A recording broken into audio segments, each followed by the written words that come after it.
ماہ سیام سے ایک دن قبل اور عید کے دن ہم ایک جیسے ہوتے ہیں. جہاں ہم رمضان سے ایک دن پہلے کھڑے تھے، عید کے دن بھی ہم وہیں کھڑے ہوتے ہیں.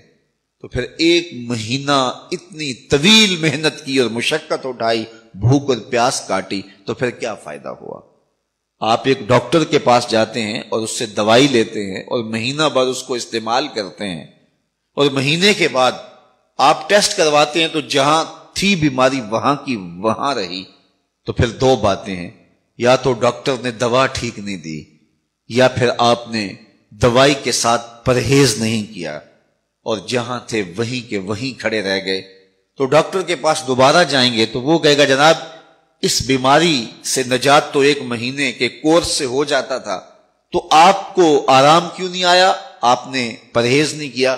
تو آپ اس کو کہیں کہ جناب ہم دوبارہ مجھے ایک کورس اور کروا دیں، لیکن پرہیز میں نے پھر بھی نہیں کرنا. تو ڈاکٹر کہے گا کہ نہیں جناب چھٹی کرو.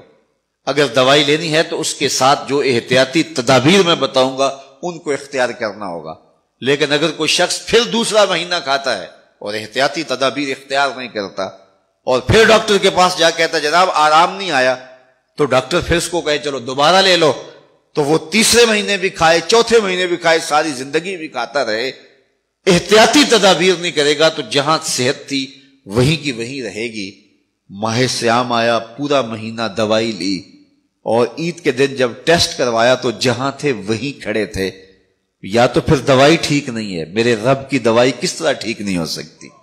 جب اس نے کہا ہے لعلکم تتقون، تم روزے رکھو میں ضمانت دیتا ہوں تمہیں تقوی ملے گا، تو پھر تقوی نہیں ملا ہے تو پھر ہم نے روزے کی احتیاطی تدابیر کو اختیار نہیں کیا ہے، اور اتنی طویل مسافت کاٹی ہے، مشقت کاٹی ہے، بھوک کاٹی ہے، پیاس کاٹی ہے. لیکن اگلے سال ہم پھر آئے تو ہم پھر اسی طرح وہ مشقت کاٹنے لگے اور احتیاطی تدابیر ہم نے پھر اختیار نہیں کی. من لم یدع قول الزور والعمل به فلیس للہ حاجۃ فی ان یدع طعامہ وشرابہ. کہا جو جھوٹ اور جھوٹے امور اور کام نہیں چھوڑتا اس کے بھوکا اور پیاسا رہنے کی کوئی ضرورت رب کو نہیں ہے. وہ روزے کے ذریعے سے تمہاری تہذیب نفس کرنا چاہتا ہے، تمہارے من کو سنوارنا چاہتا ہے، تمہارے اندر کی غلاظتیں دور کرنا چاہتا ہے، لیکن تم اس کو احتیاطی تدابیر کے ساتھ لینے کے لیے آمادہ نہیں ہو. تو کاٹتے رہو، ہر سال مشقت کاٹتے رہو. 40 سال 45 سال 50 سال ہو گئے روزے رکھتے. ہر سال یہ ہوتا ہے کہ 29 شعبان کو جہاں کھڑے ہوتے ہیں 1 شوال کو بھی وہی کھڑے ہوتے ہیں. تو پھر کیا فائدہ اتنی مشقت اٹھانے کا؟ آنکھوں پہ بھی پہرا بٹھائیے، خیالوں پہ بھی پہرا بٹھائیے، سوچوں کو بھی آوارہ نہ ہونے دیجیے، رزق بھی پاک لیجیے، اور زبان پر بھی کوئی ایسا جملہ نہ آنے پائے جو رب کی ناراضگی کا سبب ہو.